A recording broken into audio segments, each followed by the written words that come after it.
You are not stupid. You know that. Everyone around you knows that. You read the books, you understand the concepts. You can explain compound interest and the difference between an asset and a liability, and why index funds outperform actively managed portfolios over 20-year periods. You have had the conversations, you have made the plans, you have opened the accounts and downloaded the apps and built the spreadsheets that were going to change everything. And yet here you are, again, in the same place, with the same number, looking at the same gap between what you understand intellectually and what is actually happening in your life financially. And the gap makes no sense, except that it makes complete sense. Just not for the reasons you think. Intelligence is almost entirely irrelevant to financial outcomes. This is one of the most uncomfortable findings in behavioral economics, and one of the most consistently replicated. The correlation between measured cognitive ability and wealth accumulation is surprisingly weak. Some of the most financially successful people in the world are not the smartest people in any room they enter. And some of the smartest people in every room they enter die with less than they should have built, given every advantage their intelligence provided. The problem is not the intelligence. The problem is what intelligence does to the person who has it when it is applied to the wrong things. Here is the first way smart people stay broke. They overthink the entry point. You have been meaning to start investing for 3 years. Not because you do not have the money. You have some money. Not because you do not understand investing. You understand it better than most people you know. But because you have been researching, waiting for the right moment, reading one more article, running one more scenario, comparing one more option, building a more complete picture before you commit. Because you are smart enough to know that there is always more to know. And knowing more feels like progress. It feels responsible. It feels like the intelligent approach to a decision that matters. What it actually is paralysis wearing the costume of diligence. The research is real. The analysis is real. But the function it is serving is not preparation. It is avoidance. It is the use of intelligence to generate reasons why now is not quite the right time. Why this option is not quite optimal. Why a little more information would make the decision safer. The person who knows less starts with $500 in an index fund 3 years ago and has been watching it grow. The smart person has a very sophisticated understanding of why they have not started yet. Here's the second way: perfectionism as a financial strategy. Smart people often have high standards for outcomes. This is generally useful. In most domains, higher standards produce better results. But in personal finance, perfectionism is frequently catastrophic. Because financial progress is not made in optimal decisions. It is made in consistent decisions. The investment that is not perfectly timed but made every month. The budget that is not perfectly calibrated but followed most of the time.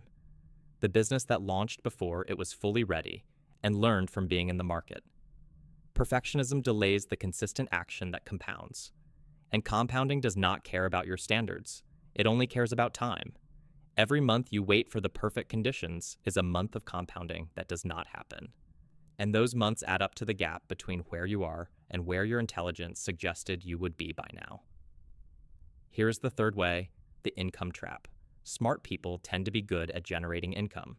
They get the degree, they get the promotion, they build the skill set that the market rewards.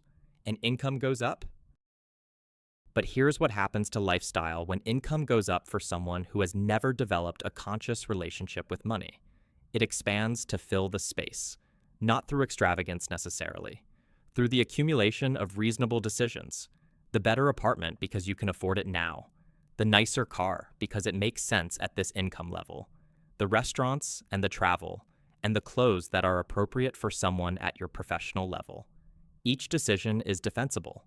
The aggregate is a trap, because the lifestyle has expanded to consume the income. And the gap between what comes in and what goes out, which is the only number that actually matters in personal finance, has not changed. You are earning more and saving the same percentage of nothing.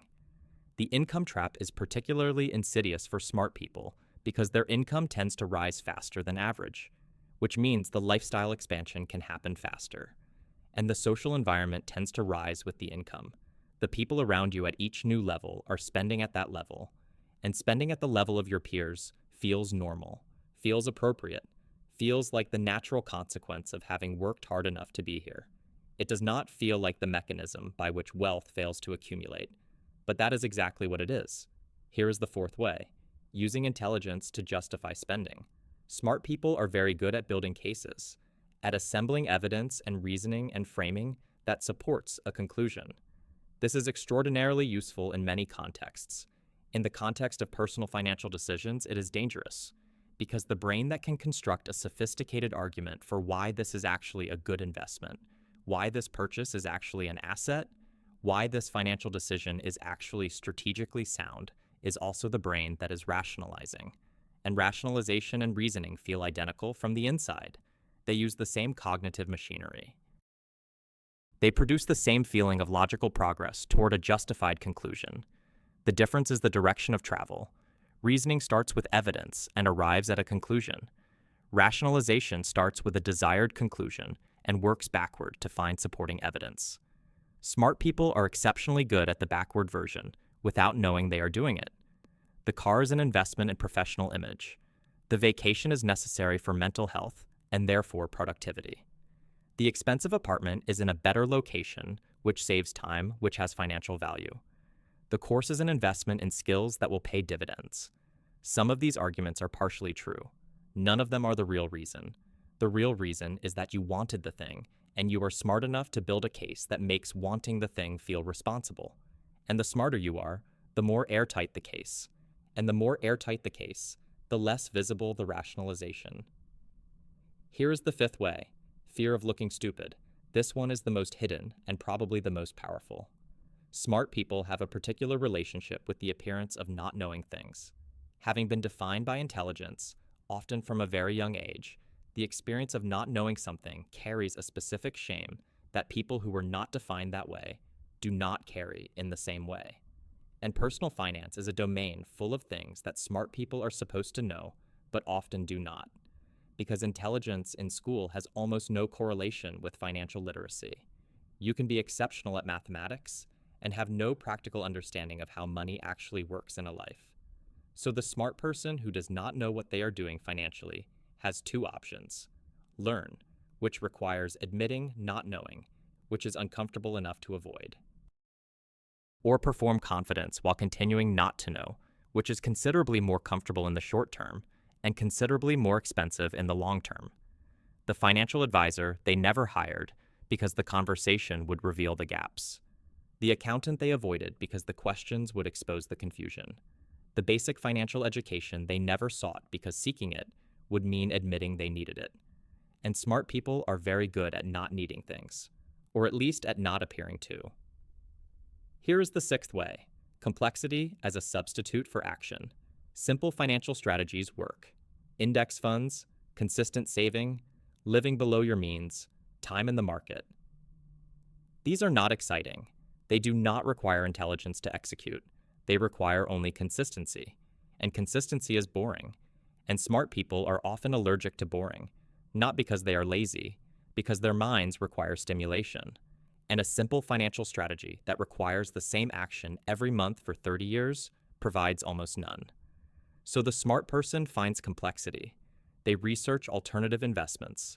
They explore strategies that require active management and sophisticated understanding. They build systems that need constant adjustment. They engage with financial content that requires intelligence to parse. All of this activity feels like progress. It is stimulating, it is engaging, it uses the intelligence, but the evidence on almost every form of active financial management compared to simple passive strategies is consistent and damning. The complexity underperforms the simplicity. The stimulation costs money. The intelligence is being deployed against the interest of the person deploying it. Here's the hard truth underneath all of this: intelligence is a tool, and like any tool, it is only useful if it is applied to the right problem in the right direction. The smart person who uses their intelligence to research rather than act, to rationalize rather than reason, to build complex systems rather than follow simple ones, to avoid looking stupid rather than risk learning, is not using their intelligence against their financial situation. They are using it to maintain their financial situation while feeling good about the maintenance. The financial behaviors that actually build wealth over time are not complicated. They are not intellectually stimulating. They do not reward analysis or sophistication, or the kind of careful thinking that smart people have spent their lives being praised for. They reward consistency and patience, and the ability to do the same boring thing for a very long time without needing it to be interesting.